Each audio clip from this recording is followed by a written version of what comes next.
Bismillahirrahmanirrahim. Assalamualaikum warahmatullahi wabarakatuh. Sebelumnya izinkan saya untuk memperkenalkan diri. Nama saya Rizal Imam Fauzi. Saya adalah mahasiswa Unsik semester 1 Prodi Pendidikan Agama Islam. Video ini saya buat untuk memenuhi tugas mata kuliah Bahasa Indonesia.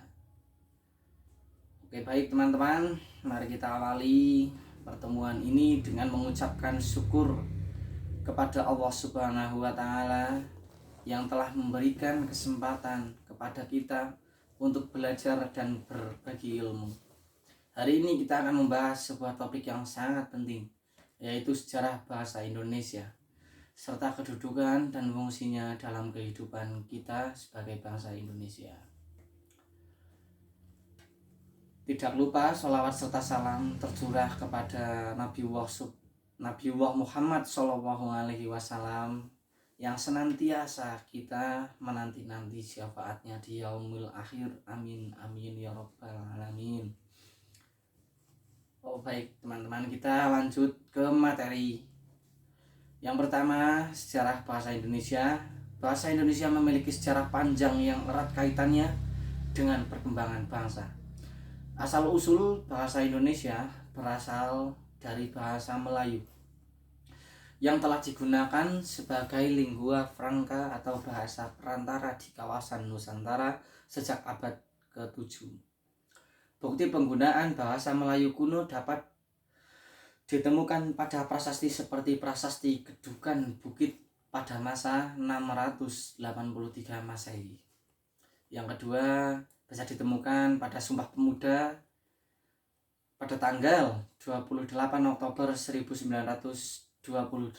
Pada Kongres Pemuda II, bahasa Indonesia diikrarkan sebagai bahasa persatuan melalui Sumpah Pemuda. Peristiwa ini menjadi tonggak penting dalam sejarah bahasa kita semua. Peresmian bahasa Indonesia pada tanggal 18 Agustus 1945. Bahasa Indonesia secara resmi diakui sebagai bahasa negara dalam pasal 36 Undang-Undang 1945. Yang materi kedua yaitu kedudukan bahasa Indonesia. Bahasa Indonesia memiliki dua kedudukan utama. Yang pertama, sebagai bahasa nasional.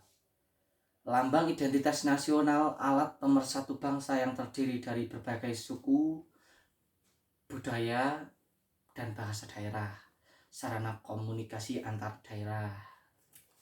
Yang kedua, sebagai bahasa negara, alat resmi dalam administrasi, pemerintah, dan pendidikan, bahasa resmi dalam pengembangan ilmu pengetahuan, teknologi, dan seni. Yang ketiga, fungsi bahasa Indonesia. Bahasa Indonesia memiliki fungsi yang beragam, antara lain pertama sebagai alat komunikasi, contohnya digunakan dalam kehidupan sehari-hari baik secara lisan maupun tulisan. Yang kedua sebagai alat ekspresi budaya, contohnya melalui bahasa budaya Indonesia dapat dikenalkan dan dilestarikan. Yang ketiga sebagai alat pemersatu, yaitu menyatukan masyarakat Indonesia yang beragam agar menjadi satu, yaitu Bhinneka Tunggal Ika. Yang keempat sebagai sarana pembangunan, mendukung proses pembangunan di berbagai bidang. Kira-kira begitu ya teman-teman yang dapat saya sampaikan. Semoga ilmu yang saya sampaikan bisa bermanfaat dan menjadi ilmu yang luar biasa. Demikian materi yang dapat saya sampaikan mengenai sejarah, kedudukan, dan fungsi bahasa Indonesia. Semoga materi ini memperdalam rasa cinta kita terhadap bahasa persatuan sekaligus meningkatkan kesadaran kita untuk melestarikan bahasa Indonesia dan terus mencintai tanah air. Terima kasih atas perhatiannya. Sekian, saya pamit undur diri. Wassalamualaikum warahmatullahi wabarakatuh.